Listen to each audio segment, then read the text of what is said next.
Ladies and gentlemen, welcome to the Salebox for the 18th of July 2012. My name is TotalBiscuit, rounding up your daily Steam deals. Let's take a look and see what's available, shall we? Remember that the daily Steam deals roll over 12 hours after the Steam sale finishes, so if you've caught this video a little bit late, don't worry, they may very well still be there, and deals are often repeated in the flash deals section to the right of the screen on your Steam client, so do keep an eye out for that. You will see many games that have already been listed popping up once again for those who missed them. Alright, first deal is going to be, I think, once again, the Indie Bundle, and this one is Indie Bundle number 7. What does it contain, you might ask? A great many things would be my answer to that. It's actually a pretty good one this time around. So we start off with Abaddon the Black Fortress, which is very much an old-school style of RPG. You're looking at an indie RPG that is tile-based and isometric, very cool tactical battling. Lot of good character development in that, in terms of statistics, not in terms of storytelling necessarily, although the story is certainly not bad in that particular game by any stretch of the imagination. If you can deal with the fact that it's ugly, then you will probably enjoy this an awful lot. It does have a lot going for it from the old school standpoint of what RPGs used to be. Let's move on to what RPGs also used to be, but in a more easily digested form. Dungeons of Dreadmore, a roguelike game. This is actually fantastic. It's incredibly funny. WTF was done on this particular title, as it was done on many of the games in this bundle, so click the logo on the screen right now to go and check that out.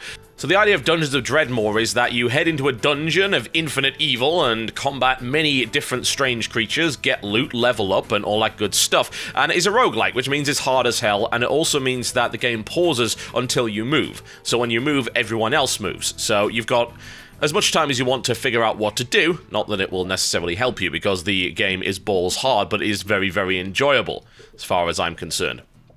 Honestly, it's great. Like, this game is absolutely awesome. And also, the Realm of the Diggle Gods DLC is available for 60% off, and You Have to Name the expansion pack is actually free, so that's a good thing. It really, really is. There's a lot more development happening with this game as well, because it's now got Steam Workshop integration, so you should grab this. Even if you don't grab the Indie Bundle, grab this, because it's super cheap. Moving on to Cube, I wasn't really inspired by this. This is a puzzle game from a first-person standpoint, has a lot of jumping and things like that, and you have to use your gauntlet to manipulate various different colored blocks, which interact differently depending on which blocks are on the field at any given time. I did not find this particularly enjoyable. I felt that it lacked a lot of character. What I'm told is that later on it does get some, but the first 30 or so minutes were definitely somewhat uninspired, very clinical is the way that I would describe it. If you're into Portal-like puzzle games, you'll probably enjoy Cube, because as a puzzler it's pretty solid. It just seems to lack any degree of character, at least at the start, so you may have to soldier on through until you find the more interesting stuff later on. Vessel. Vessel is a fluid dynamic platform puzzle game, which means that you'll be manipulating water a lot of the time to do what you want to do. It's a really good looking game. It's got a very nice style to it. I enjoyed it for the most part, as much as I can enjoy puzzle platform games. It's got this nice steampunk-esque aesthetic and this weird world where water is essentially a sentient being and runs around trying to fix things and do all sorts of crazy stuff. They're called fluoros, by the way, and you'll feel rather guilty if you end up destroying one, which you will. It will happen. It's definitely an above-average indie puzzle platformer. The problem is, I suppose, that a lot of people have just played so many bloody indie puzzle platformers that they're sick to death of them. But if you're into them, this is a really good example of the genre.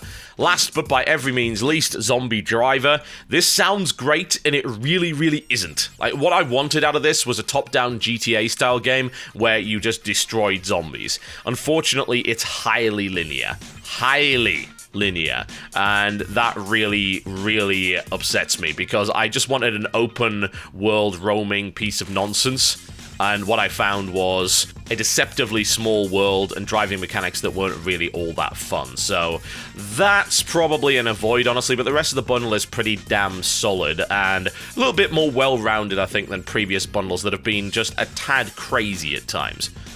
Alright, let's move on to the meat, shall we? Let's see what's up on the daily Steam deals outside of the indie. So we're going to move on to the Thief Collection, 75% off, $6.74, €6.74, and £4.74.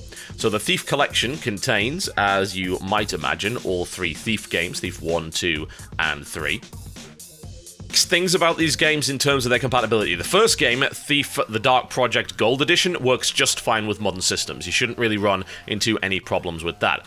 Thief 2 the Metal Age doesn't necessarily. You might want to download the so-called Taffer Patcher. That's a way to get it to work properly with modern computers. Once again, you can find all of that information over on PCGamingWiki.com. When it comes to Thief Deadly Shadows, which is Thief 3, then you may also run into issues with Windows 7. There are a number of different fixes for this, and I'll put a link to one of them in the description below this video. It may be helpful to you. As to what the games are, they are stealth games, very much so. They're all about stealing, they're not so much about combat. You tend to get killed horribly if you get into combat with one of the more heavily armed guards. So, a great stealth game that puts a lot of emphasis on sound and staying in the darkness. As to which one is the best, well, that's debatable, quite frankly. I would certainly say it's between 1 and 2. I don't think 3's as good as the predecessors by any stretch. One of the things I didn't expect with Thief, actually, is how scary parts of it can be. It's a very tense game, but there are some genuinely scary horror moments in this particular title. So if that's not something you like, then by all means avoid. Otherwise, the Cradle will have you crying. These games are legitimate classics, though, there's no real doubt about that. It's the lost age of stealth games summed up in a series of fantastic titles, and I really do hope that if they release another one, then it doesn't suck. I'm optimistic it probably will. Whatever the case, the pack is certainly worth picking up if you are interested in stealth games. If you are not, avoid like the plague. Alright, moving on to the Carpe Fulgur collection. That's $12.48, €9.48, and £8.11. What is in the pack, you might ask? Well, there are 3 games in the pack. Recettear, An Item Shop's Tale, Fortune Summoners, and Chantilly's A Tale of Two Sisters. I can't really make much of a comment on the other 2 games, because I don't really know a lot about them. All I really know is that they are fairly old-school Japanese RPGs from the sort of PlayStation 2 era, two-dimensional for the most part. The only one of these games I've really played is Recettear. This might be the one that interests you the most, because it's got an interesting perspective on things. In Recettear, you run an item shop for RPG adventurers. So, it's kind of a management game, but it's also got some RPG elements because you have to go into the dungeons to gather the items that you will then sell to the adventurers. It's a pretty cool way of doing things. It's a very unique spin. It is very, very funny as well. It's actually well written. The translation is really, really good. The other 2 games are a little bit more traditional, and also bear in mind the curse of Agoo. These things are super anime cutesy kawaii nonsense for the most part. I could tolerate it barely in Recettear, whichever you prefer. I prefer Recettear. I think that's a much better name. It sounds almost like Racketeer. But it really is just super massive eyes nonsense, the kind of stereotypes that anime is known for that repulse an awful lot of people, and I can hardly blame them. So, for this bundle, you don't actually save anything. Well, that's not true. You save about 4 cents. By Grabthar's hammer, what a savings. Well, as far as I'm concerned, I would just pick up Recettear from this and possibly skip the other 2, unless you're really into Japanese side-scrolling RPGs. In which case, of course, you know, the games are good. But Recettear is genuinely enjoyable for me. The other 2 are pretty much a miss. And I have a feeling that if you're a genre diehard, chances are you've already played them anyway. So my advice is useless to you. Let's move on to Age of Empires Online, shall we? 75% off. Wait a minute, this is a free-to-play game. What this really is 75% off a starter pack of sorts for it. $2.49, €2.49, or £1.74. This game is interesting. I enjoyed it when I played it in beta. That was a while ago now. There's been an awful lot of evolution. I think as an Age of Empires game, it's actually not that bad. It gets a lot of hate where I don't think it deserves it. It's a really nicely put-together game. Some will be put off by the graphic style, bearing in mind that it is arguably overly cutesy, but personally, I really like it. I think it's rather unique. I love the way that the horse and cart, or more accurately, the donkey and cart moved around, where there's a big carrot being held in front of it, and everything's wiggling around in an over-exaggerated fashion.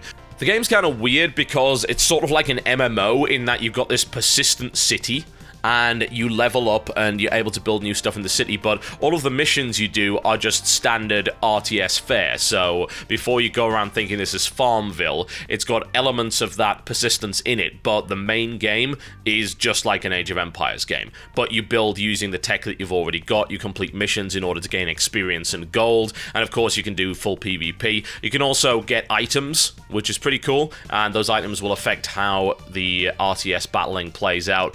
I don't know if the bundle is really worth it. I just don't. I mean, I haven't played enough of the game to know how valuable any of this stuff is. It's like, hey, a grand warehouse, is that useful? I don't know. Exotic vanity gear, well, we know that's not useful, it's vanity gear.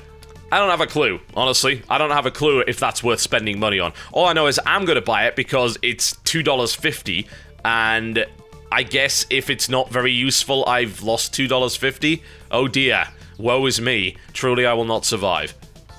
Alright, let's move on, shall we, to LA Noire, 75% off, $5, €7.49, what a kick in the teeth that is, and £5. So, a great deal for the Americans, not so much for everyone else.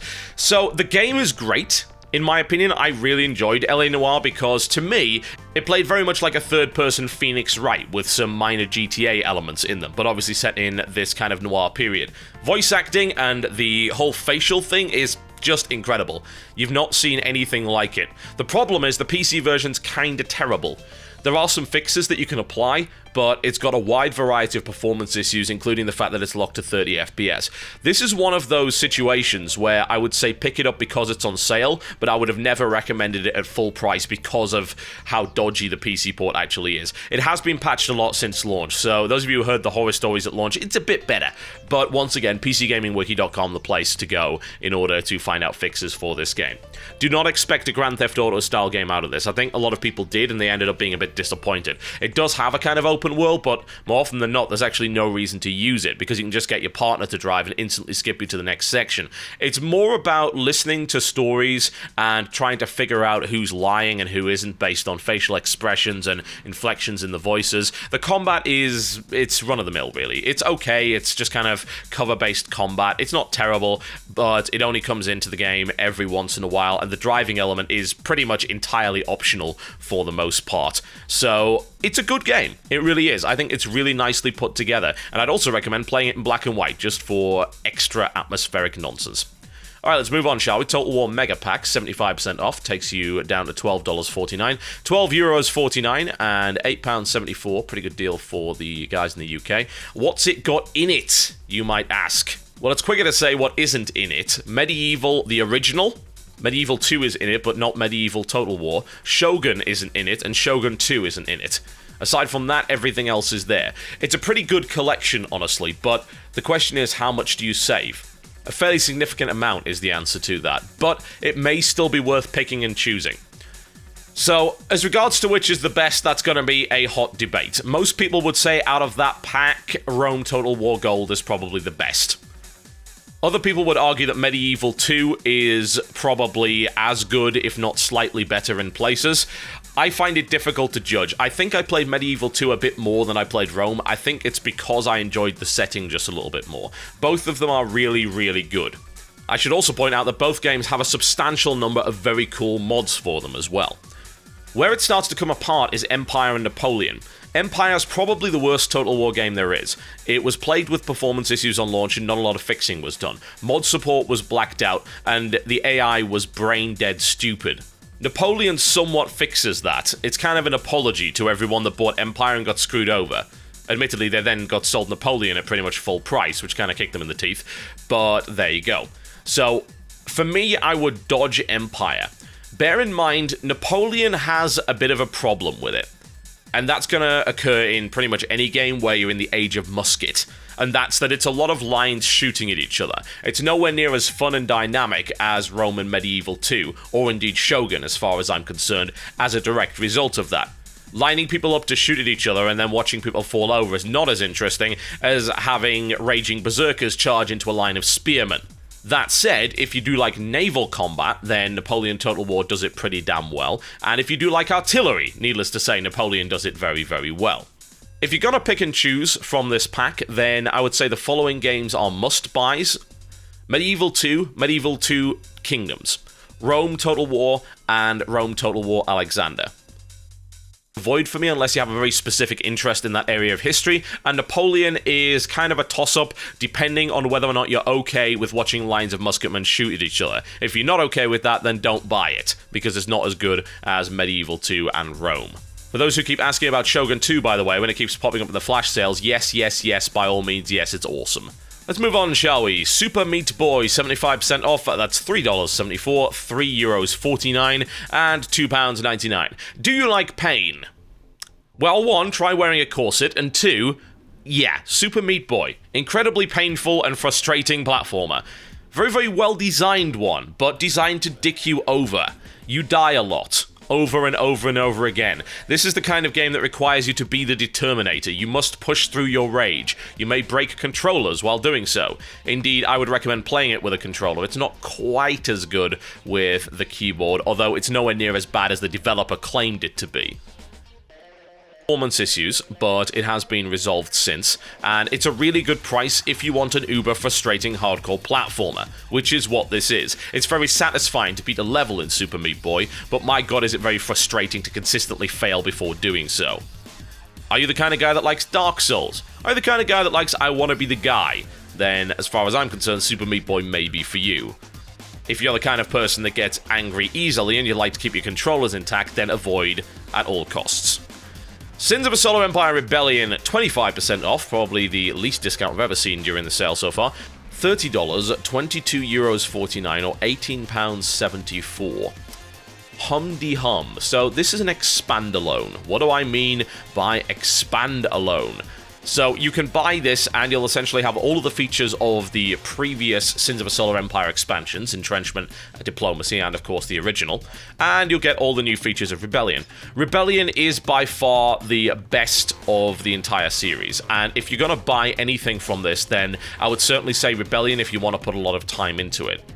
What is it? Some people classify it as a 4X strategy. I think technically it is, but it really goes very, very light on the 4X.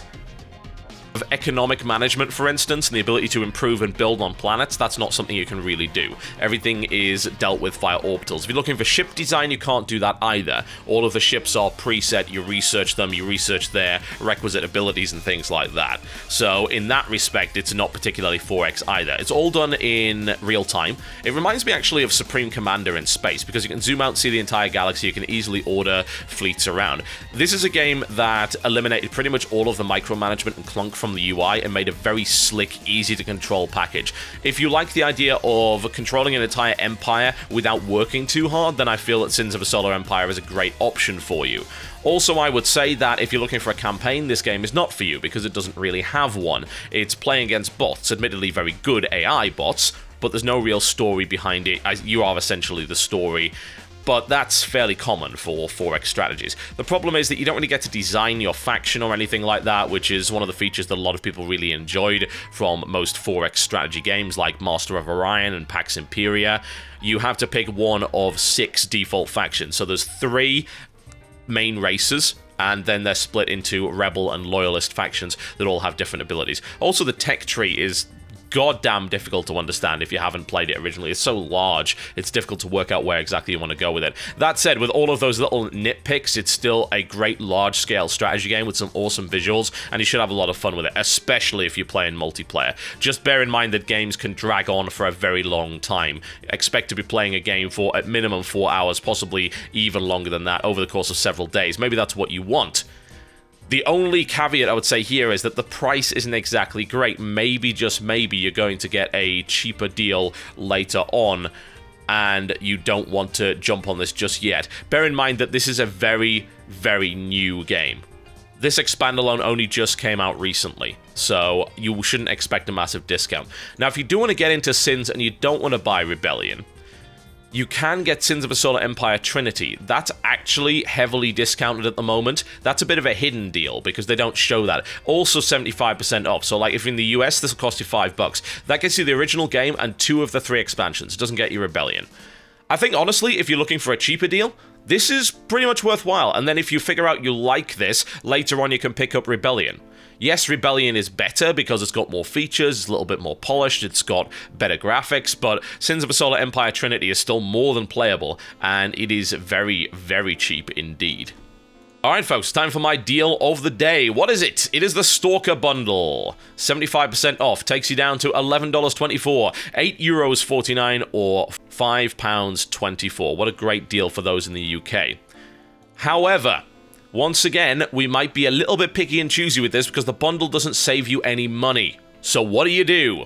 Alright, So the worst game in this bundle is Clear Sky. Why is it the worst game? It just doesn't have the atmosphere of the previous games. It was even buggier on launch. It was just flat out not as good.